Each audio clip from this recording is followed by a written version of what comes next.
agriculture has been the main source of income for many African societies over the years. Crop production and animal husbandry were very common.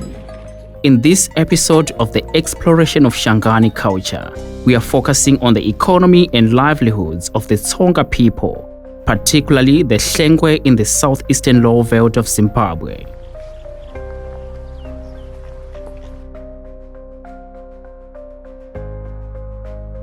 This documentary series is being produced by the Lowveld Media Trust in partnership with Culture Fund of Zimbabwe under the Creative Actions Programme supported by the European Union Delegation to Zimbabwe.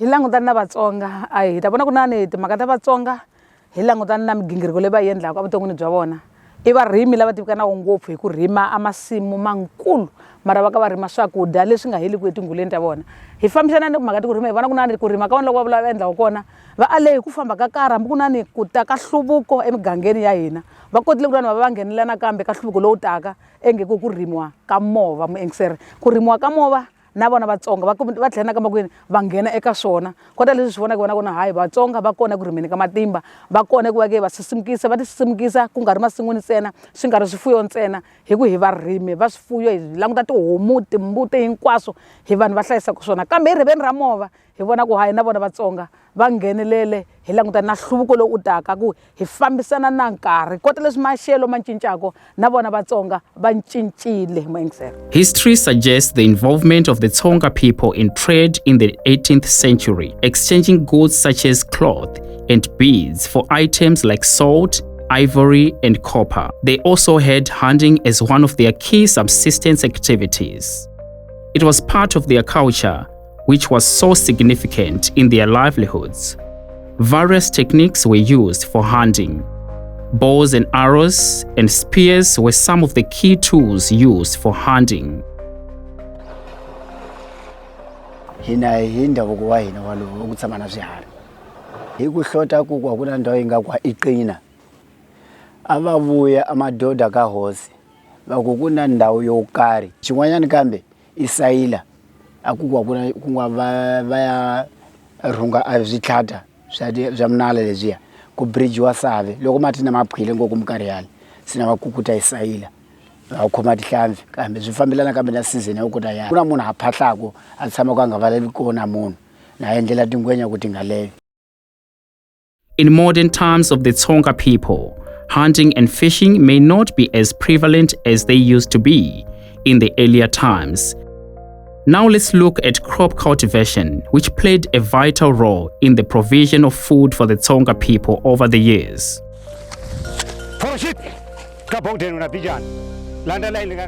Kazamula Johnson Dali in Muhlanguleni is a small-scale farmer. We visited his crop field to talk to him about how farming is helping him to sustain his family. Swin'wana swi ta ku swi ta hi pfuna ku xavisa jembi ya hina le makamba ha ti xavisela vo hi kota ku hi umba swin'wana leswi hi karatako ne vana xikolweni ha kota ku yisa vana mali ya mavele yaleyo. Since they are settled in the Lowveld areas with the poor rainfall patterns, the Tsonga people in Zimbabwe today specialize in drought-resistant crops like sorghum and millet. Many people in this area are also moving from subsistence farming. The adoption of modern technologies necessitated their practice of rural commercial farming. Dr. Devson Makondo is a senior lecturer at the University of Eswatini, but finds himself earning from his crop field in Ingwane village of Chiredzi South. Agriculture is a passion. That is the first school that I learned from my parents. I took it from my parents. Agriculture here in Chiredzi South, Bolim Hlanguleni to be specific, is the best backbone of their economy here. For rural sustainability and food production, we do a lot of crop production and cattle production. So for sustainable development, this is what you can see. We have sorghum. Part of it is rural commercial farming. There's an extensive use of machinery to boost efficiency. We have moved away from the traditional way of plowing, we use machinery, we use tractors. I have got my tractor there and a lot of farm machinery. So I'm not the only one though who has those things. The greatest challenge that we are having is that some of the farmers don't have tractors. They need to hire, and hiring these days is very expensive. Kurima ka hina ku hinyikile muchini yo rima hi yona hina matarakita. Loko a tile kaya a swa ha phophiwi hi mpfula kota leswi swi nga phophiwa hi mpfula. Ku ne muchini i gayako i phophako. I phopha kwalaho no luja no bega. I'm a teacher. My wife is also a teacher. This is what we do. We also grow some crops like we have here. And this helps us a lot because we are able to send our kids to school. While more government support is needed, the government has established grain marketing board depots in rural areas, like the one at Makambe in Chirezi South, to help farmers with easy access. However, crop diseases and pest infestations are some of the challenges faced by these farmers, apart from poor rains. Mara kurima ka hina leno. Pfula ya ka hina itsanani ngopfu. So loko ina uloloha uko ana ha fambi ku rimeni. U ta rimela chindako. Mavele ya kona lawa a nga ha humi kahle, a nyonyoreliwa. Ha pfumala mali xitalo mali ya diesel ya hlupha ku rima. Ndongo wa vuya pfumala mali ku ndhe kuma ku u sungula ku kaya ku mali yo ku ni chela diesel tarakita unalo. Diesel ya ku hava.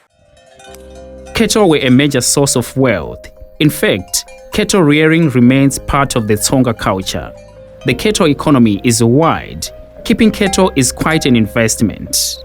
Like in other African cultures, people found it difficult to slaughter their cattle for food.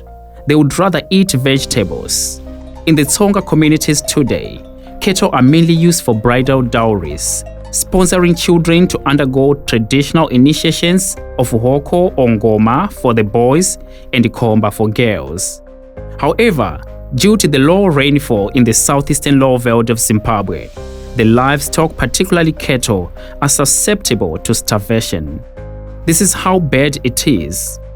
The southeastern Lowveld of Zimbabwe is endowed with natural resources, particularly wildlife.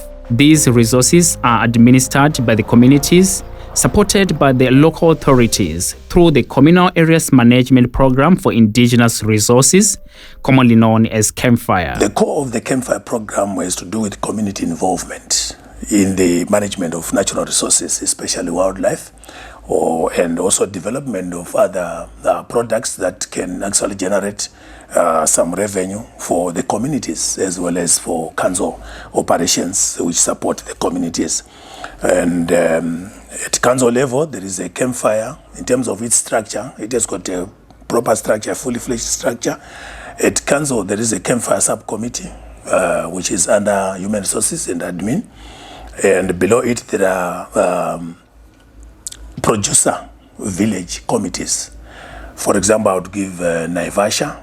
When you get to Naivasha, you have got a number of producer village committees that are operational, that actually oversee the management of the financial and other resources from hunting process. Lawrence Moyo is the chairperson of the Malipati Community Development Trust in Malipati, Chirezi South. Sihari saipfuna itelo le CAMPFIRE. Ma communities haina ba mikela timali ke CAMPFIRE hi aka boskolo sahina ne ku endla swin'wana swi ma project loko ku mali ya kona ikuto va yikumekile. Ha sweswo sihari swa hi pfuna. Loko swi hilawo sure swa hi pfuna. Iyo maka hinga against ne vanhu va endla kuma business. Asilavi ku vanhu va riya. The Lowveld is rich in tourism, which also benefits these people through employment opportunities. We sat down with Dev, the manager at Chilogoj Safari Lodge, to understand the engagement with the local communities in Mahenye and Chirezi. It's a community-based lodge, meaning that it's based around the CAMPFIRE organization where basically we employ locals from the local community, and by doing that, basically supplying jobs and opportunities for locals. So if ever we need someone to basically come and work for us in whatever department or category it might be, we look into the village, the local Mahenya village first, and we advertise in the village before we go out and advertise, to the rest of the community, like in Chiredzi or around the country. Ni tshama ka Mahenya village. Ni tirha kwala Chilola. Se ni na almost 15 years. Na ni he kwala. Chilo kan pfuna hiko ku endla ko ku hlayisa vana va mina na ni tirha kwala. Ni pastry chef. The sugar producing giants of Hippo Valley and Triangle Estates are the biggest employers in the southeastern Lowveld, with more than 10,000 workers. So many local employees, including the Tsonga people, work in various departments. Apart from the employment opportunities, these estates also support more than 1,000 outgrower sugarcane farmers. Mr. Livombo is one of the outgrower farmers earning a living from sugarcane production. We visited his sugarcane field in Triangle. Tani pfuna hi mhaka yo kuloni yana xavisa matimba lawa yo ni dyondzisa ko vana va mina sweswi leli kotswa laha ni hluphi lile ke school of mine hi mhaka yo hey se timali ta kona ta durha but ni tikuma ko masin'wini se hayi waka wa endla ma diploma yena a phinda endla ne engineering ba yena swi suka lomu matimbeni se yena hi ku vona baba va tirha na yena wa vuya ka ni pfunetela low bright aka fundela vo kuta rima simu hikuza ku hanya masiyasiyana. I was inspired to do this by my father. He did work as a police officer in Chiredzi. Then after that, he became a sugarcane farmer. So I was seeing him, the passion he had, all the love he had for farming. So I just wanted to follow in his footsteps. I'm furthering my education, and each and every bill is paid by my father from this farm. He basically got us a lot of things. Like now, he bought us stands, he's building for others. Baba sakuleva masin'wini va rima se va ta ku yeni masin'wini mina ni ku masin'wini a ni nge fambi ka yeni va la ka va ku yeni loyi sila mina ni joyinawo se ya masin'wini ya rima hi rima matimba ya hina hi ka hi xavisa hi hlayisa vana ni vatukulu hi to ka hi hlayiseka hi ku hi hanyela kona masin'wini.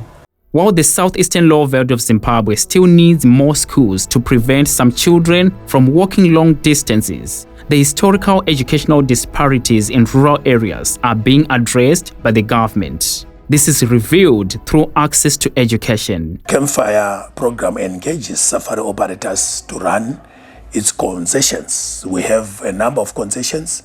These are areas that we designate as concessions, as CAMPFIRE concessions. And they are run generally under council, but through safari operators. The community gets the lion's share. They get 55% of whatever is produced or is paid for any hunt that takes place in these concession areas. And council gets 41% for administrative and other, because council now caters for everyone. But the 55% goes exactly to the producer village communities, and they share that amongst themselves, and they do a lot of other projects. And highlights of such projects that communities have undertaken include the construction of schools, the construction of even health centers, that is your clinics, as well as supporting other activities within which they decide on their own. Education has a profound impact on many lives today, even in the rural areas. Let's look at some of the Tonga people who are earning a living from their professional careers. Tola mina ni Prince Mnashe Matsilele, ni tswaliwe Chiredzi, kaya hi Chikombedzi chagwaliwa, sweswi ni pilot ni tira nile Harare. We were so privileged to meet Prince Matsilele, a pilot who was born and bred in Chiredzi. He's a source of inspiration to many youngsters in this area. I remember back when I was grade 7, when I was still staying in Chiredzi, there's this aerodrome that's close to the showground. There was this agri-care aircraft. I remember it was a yellow one. It would always come, take off and land. So initially I didn't know what it was about, only to learn that it was doing some spraying of chemicals on those sugarcane plantations. And I didn't have the courage to go talk to the gentleman, but it was this one guy, particularly, he would do all his things, and it was a marvel because I could see it from the house, because the house is very close to the aerodrome. So I could actually see him from the balcony and see all he was doing. Not far from where we stay was also Buffalo Range Airport. There you would get all kinds of aircrafts coming in, the jets, the slow ones, even helicopters at some point, you see. But to be honest, I never got the chance to actually get there and ask what transpires in that setup. But in my head, I actually never thought it's people flying those things. I thought maybe they were machines or some robots. After one of my O-level holidays, 2014, I got a chance to visit Buffalo Range, and there was a guy, I think it was Federal Air, who had just landed. He was flying a jet. I think he was proceeding to Lone Star, Pamusha, and he was a very nice gentleman. I went over to him, the security guys allowed me. I went over to him and I'm like, man, I love what you're doing. Please tell me something.